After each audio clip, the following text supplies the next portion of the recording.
Okay, so I wanted to respond to this comment that I received on my recent or our recent video on how porn blocks your divine union, where me and Dom were discussing how he had advised a male friend of his to kick the porn habit because it will delay getting into union with your genetic equal.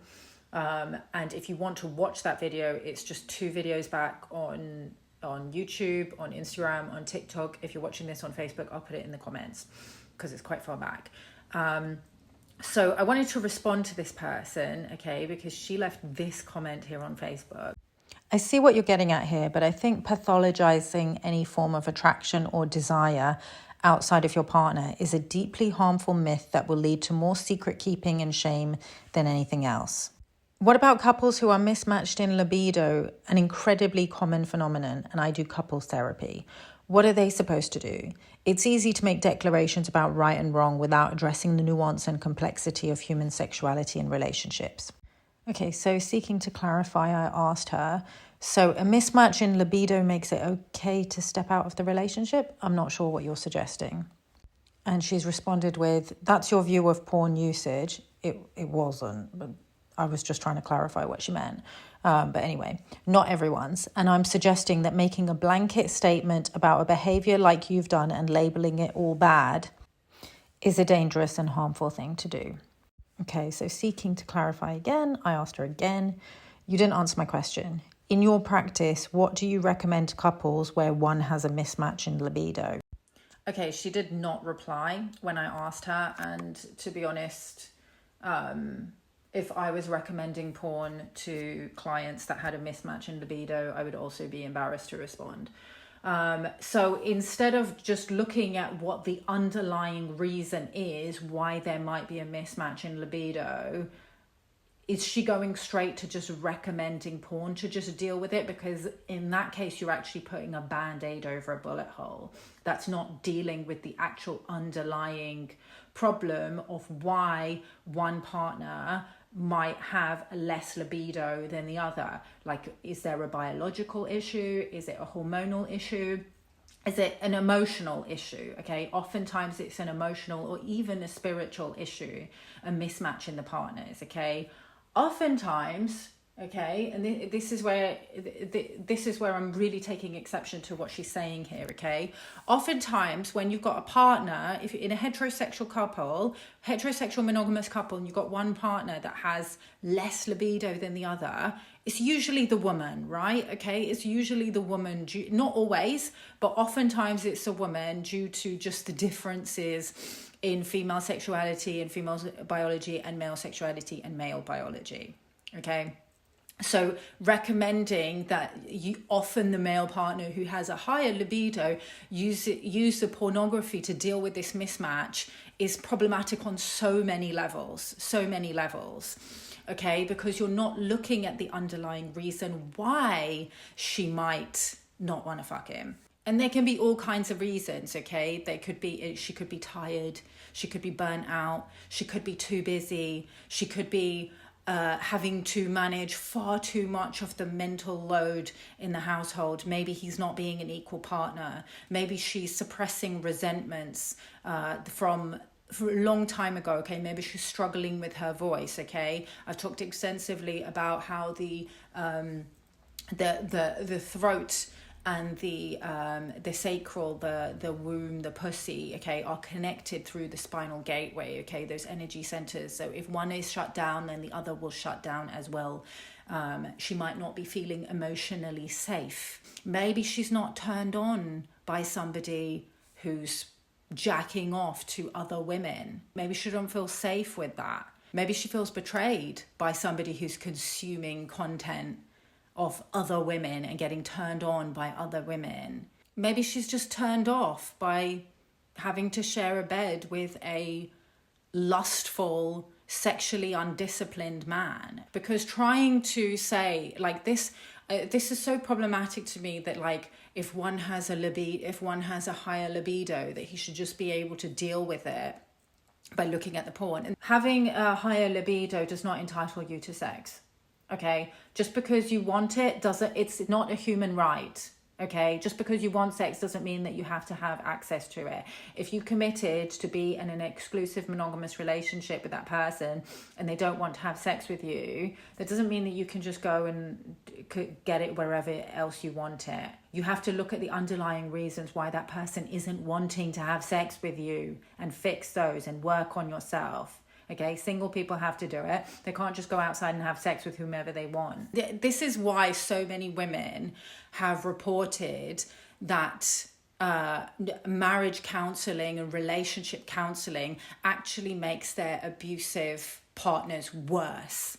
Okay, because there are so many male-centered therapists in the mainstream psychology, psychiatry, and marriage therapist spaces who haven't unpacked these patriarchal ideas and why they're so problematic, okay? And they will use this kind of therapy speak to pathologize the woman's insecurities and her desire for a safe monogamous union, okay? Now, if you're a woman that doesn't have a problem with this, I'm not talking about that. You're allowed to have whatever standards you want in your relationship.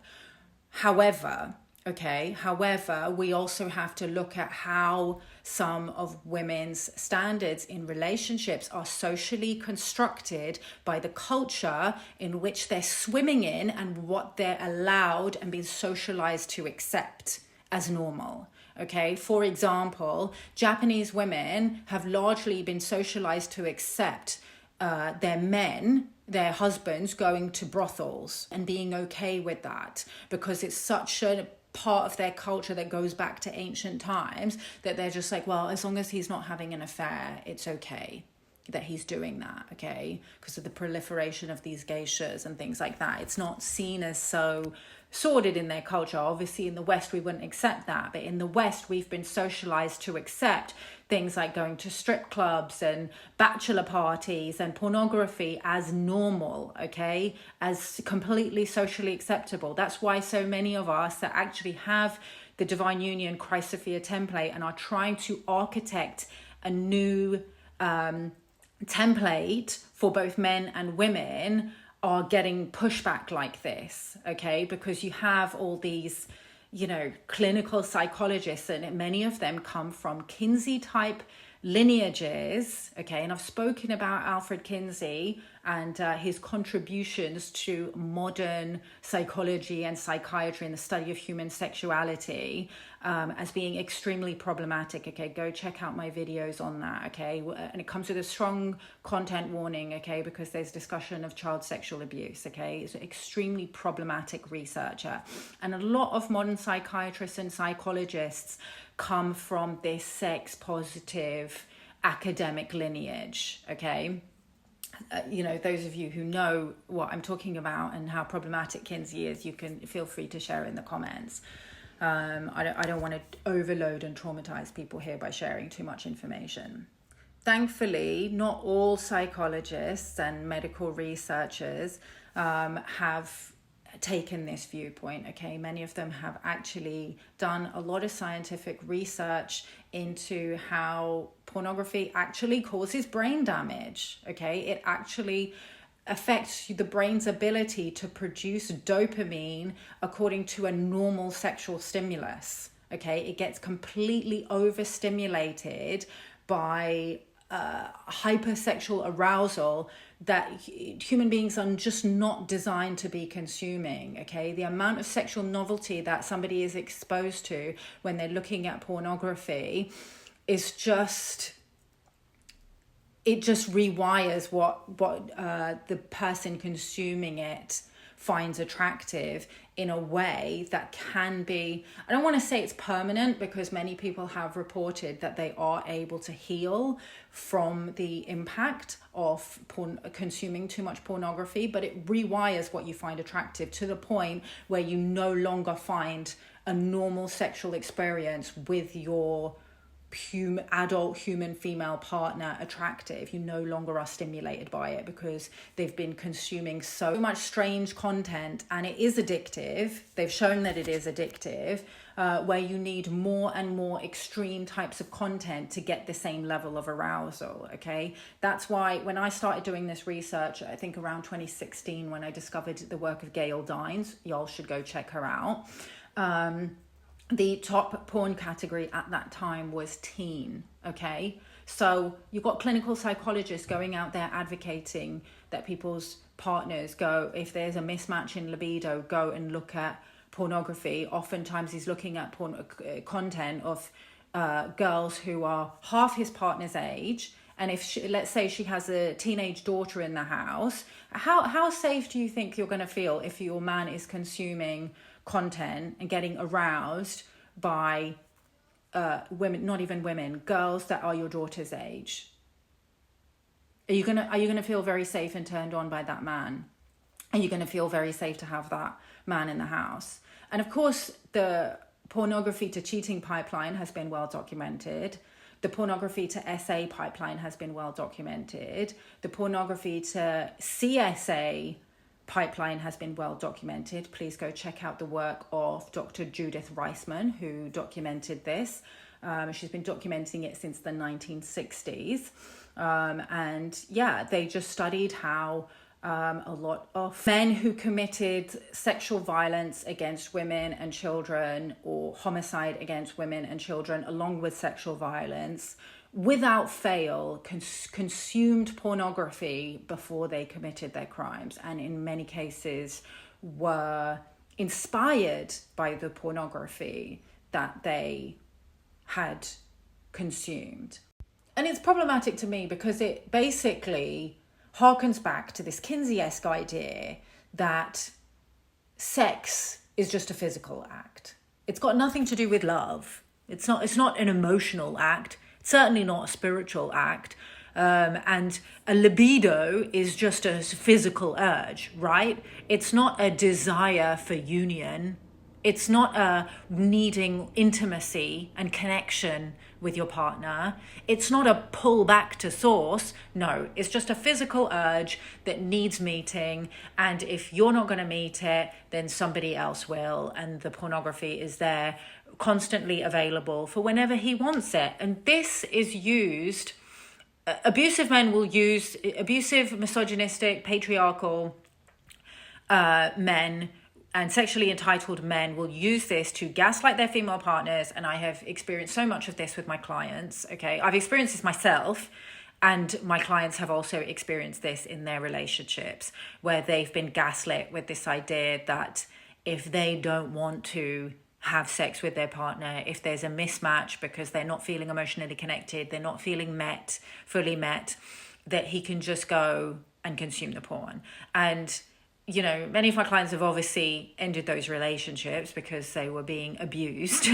But for the ones that were able to transcend that and were able to heal and decided to stay with their partners and heal from the betrayal trauma, it requires massive accountability on the partner that did the betrayal. Okay, in acknowledging that the behavior was harmful, that it was a betrayal, and that it went against what the betrayed partner, it went against their wishes. Okay, it was not consensual.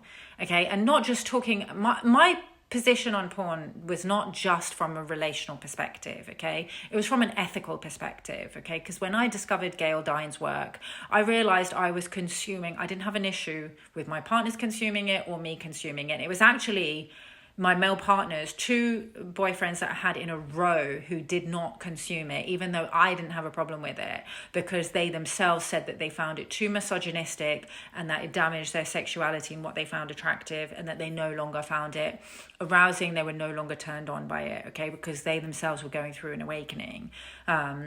And they didn't want to be consuming that kind of misogynistic content. So they woke me up to it first, okay? And I'm grateful for that, even though those partners were not right for me, obviously.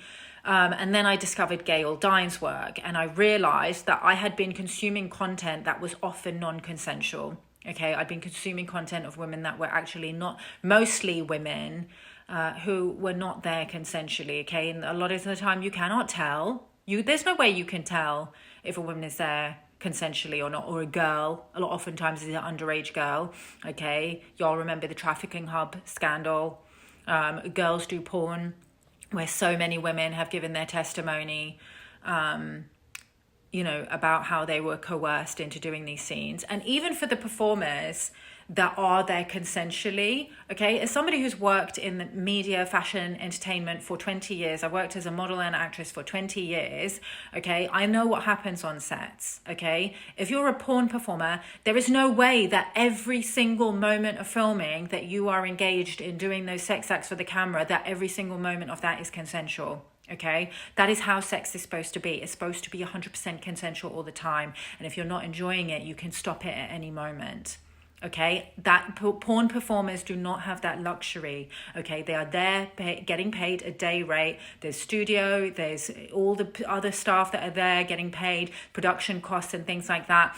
And if they stop the filming for any reason, they are liable for production costs. Okay, that's how things work in the entertainment industry, the acting industry, okay? And I'm sure porn is not any different. And many porn performers have reported that, okay? That they could not revoke consent. And many times there were acts that were put upon them once they showed up on set that they did not agree to in the beginning, that were not on their contract, because things change on set. Okay, so yeah, a lot of the time you're consuming content of people that are not there consensually. And even if they were there consensually at the time, even if it's, let's say, OnlyFans, where it's completely creator produced, a lot of the time consent should be revoked at any time. If you send nudes to a partner and then you end the relationship, you would hope that they would delete your nudes, right? Because they no longer have your consent to keep using them. That consent is only applied while you still have a relationship, right? One would hope. But porn performers don't have that luxury. Once they've produced the content and it's being distributed, they can no longer revoke consent.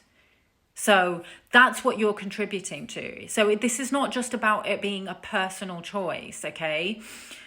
Porn is a public health crisis, and anybody who's researched the industry will know this, that it is actually contributing to a more unsafe world for women and children, okay? Kick the porn.